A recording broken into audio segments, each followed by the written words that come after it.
someone isn't willing to die for a lie that they know is false. I guess an example I would bring up where this is very clearly not true is legitimate.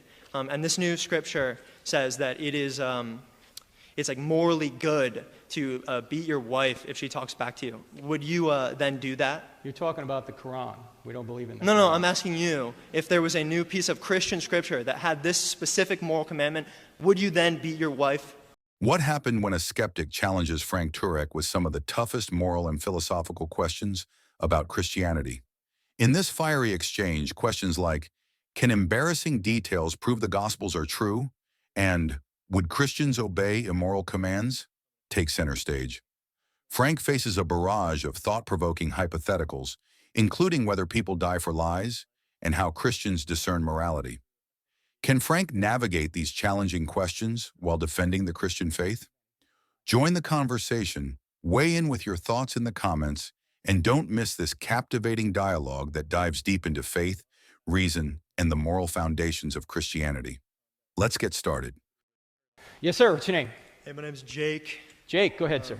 So I just got a couple questions as well as a few comments on sort of the way you're structuring the whole argument stuff here.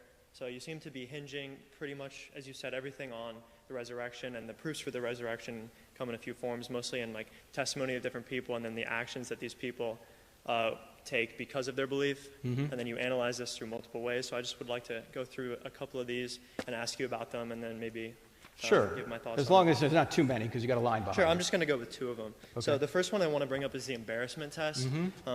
You sort of refer to it in a few different ways. You call it like the duh test, in reference to how it's like very obvious that nobody would, or like if someone would just write how they're the perfect guy or something like that.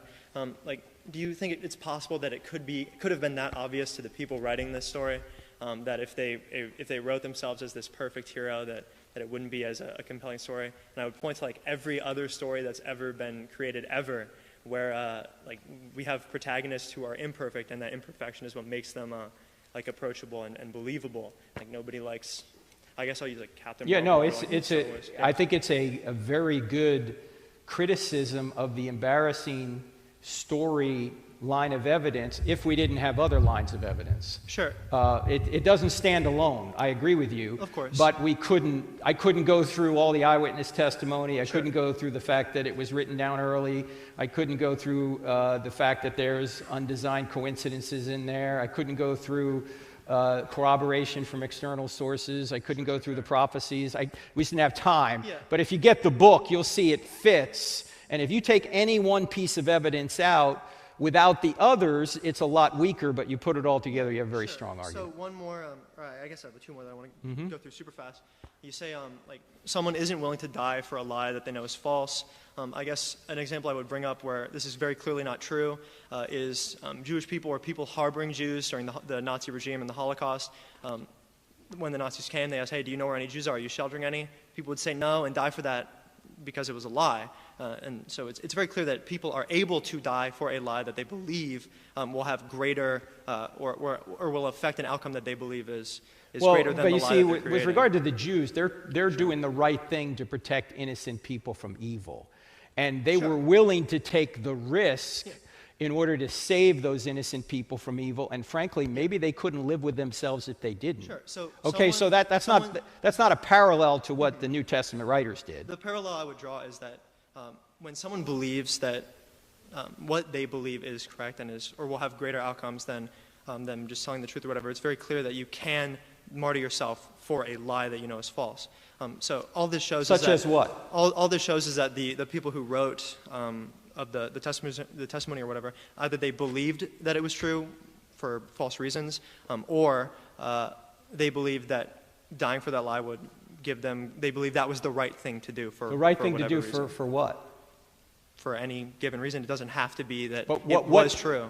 I mean, you can come up with any possibility. What was in their heads. The question is, what possible reason would all the New Testament writers or the apostles die for something that they knew was false?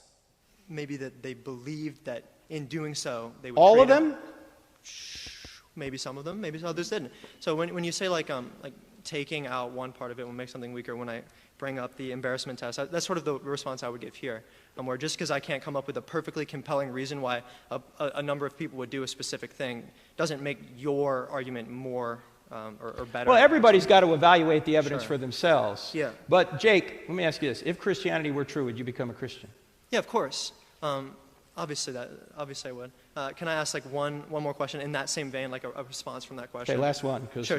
I'll be super quick with this one. And you can go to the back of the line after this. Yeah, I also have to. I really have to pee, so I might go do that too. Okay, go ahead.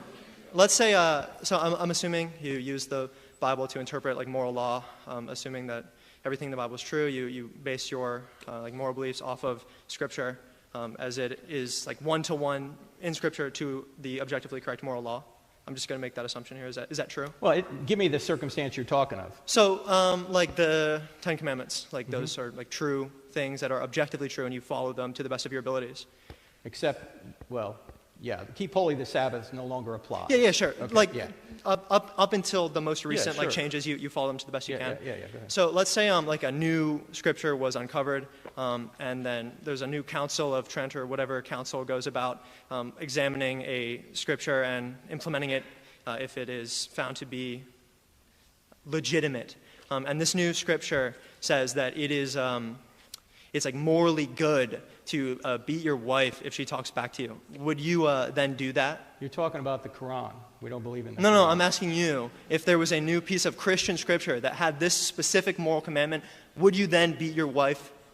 Assuming that all the other Christian theologists said, hey, this is found to be accurate, this is consistent. Here's what you're doing, would Jake. you then do this? You're giving Sure. me a command from God that we know wouldn't come from God. So I highly doubt that anyone would, sure, but would what say if, this. What if it did? There's no what if. You're giving me a hypothetical that isn't hypothetical. Just That's like when not you gonna asked happen. me, what if Christianity were true, would you be Christian? Like, you're doing that Something when you happened asked to me his that mic question. again? Oh. Manny? Say something. Hello. They're not hearing you, are they? So that would be like, I would say that you're doing that when you ask me if I would be Christian if it were true. That's like a similar level of ridiculous hypothetical. Okay, but right? you're giving me a hypothetical that appears to be so remote that it's not a reasonable hypothetical that Sure. all the other scriptures Sure, but say that's that, why it's a hypothetical, right? Okay, So let's say it was true. Okay, well, we'd have to cross that. We'd have to burn that bridge when we come to it, Jake. Let me just put it that way, okay? Sure. All right, Thank you so much for your time. Appreciate Thank it. you. Can we get... The dialogue between Frank Turek and atheist skeptic Jake in this Q&A session is ripe territory to address some challenging questions about Christian faith and morality. Let's address these questions and the broader issues they raise for the audience. Are embarrassing details a reliable argument? Jake challenges the argument that the inclusion of embarrassing details in the Gospels adds credibility to their authenticity. He likened this to storytelling, in which imperfect protagonists make for good stories. Granted, imperfection makes for greater relatability in storytelling, but the Gospels are not works of fiction. They were authored as historical documents with no motivation for the authors to include embarrassing information, like Peter's denial of Jesus or the doubts and failures of the disciples. Such admissions are worthless for propaganda and actually disqualify them from their leadership claim, making a strong argument for their authenticity. Furthermore, embarrassing material is one thread in a cumulative case. Combined with early dating, confirmation from external sources, fulfilled prophecy, and other historical data, the case becomes far more convincing. Jake also questions whether people would knowingly die for a lie. He cites Holocaust-era examples where people lied to protect others, even at the cost of their lives. However, these examples involve noble deception to save innocent lives, not dying for a false claim. The apostles, by contrast, did not lie to protect others. They willingly faced persecution, torture, and death while maintaining their testimony of Jesus' resurrection. This distinction is critical. They died for what they claimed to have seen, a resurrected Christ. People may die for mistaken beliefs, but they don't die for something they know to be false. The apostles' unwavering commitment, even under the threat of death, speaks to the truth of their testimony. Jake's hypothetical about a new piece of scripture commanding immoral behavior, such as wife beating, is a non-starter within Christian theology. Scripture is rooted in the unchanging character of God, who is love, justice, and righteousness. 1 John 4:8, Deuteronomy 32:4. Any new revelation that contradicts God's established nature and commands would be dismissed as inauthentic. This question also misunderstands how Christians discern morality. Biblical commands are not arbitrary, but flow from God's character. A hypothetical scenario requiring immoral behavior fundamentally misrepresents the Christian understanding of divine revelation. This dialogue exemplifies the value of respectfully engaging with challenging questions. It reminds believers that Christianity is not built on blind faith, but on a foundation of historical evidence, logical coherence, and the unchanging moral nature of God. Skeptics like Jake offer an opportunity to sharpen our understanding and share the hope of the gospel with clarity and grace. And one's like, can embarrassing details prove the gospels are true? And would Christians obey immoral commands? Take center stage.